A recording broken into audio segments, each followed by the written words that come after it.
In this video, I will first be discussing the experiments done by Nirenberg and Matthaei, and then the experiments by Nirenberg and Letter. Nirenberg and Matthaei were the first to determine that a specific RNA sequence coded for a specific amino acid. In their experiment, Nirenberg and Matthaei started with a cell-free translation system, created when cell walls are ruptured and release their contents. Translation can still occur in this environment when RNA is added. The scientists used the extracts of E. coli bacteria and added poly-U mRNA, which is synthetic RNA that only contains uracil. The poly-U was added to 20 test tubes containing the cell extract and a mixture of all 20 amino acids. In each test tube, a different amino acid was radioactively labeled. After translation took place, a protein would precipitate. The protein was then filtered and checked for radioactivity.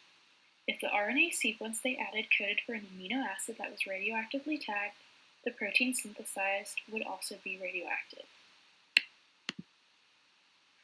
Nirenberg and Matthaei found that when phenylalanine was radioactively labeled and combined with the poly-U, it created a protein chain of only phenylalanine, indicating that UUU codes for phenylalanine.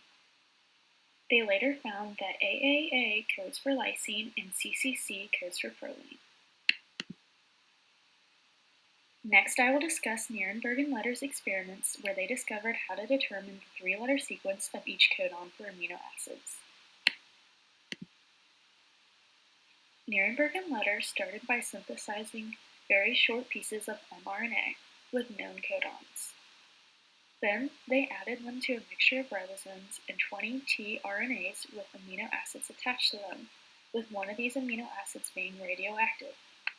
The ribosomes would then bind to the mRNA and the tRNA specified by the mRNA. The mixture was then passed through a filter where ribosomes bound to tRNA and mRNA stuck to the filter, while unbound tRNA passed through. The filter was then assayed to determine which amino acid was bound. If the filter paper was radioactive, then the tRNA coded for the radioactive amino acid.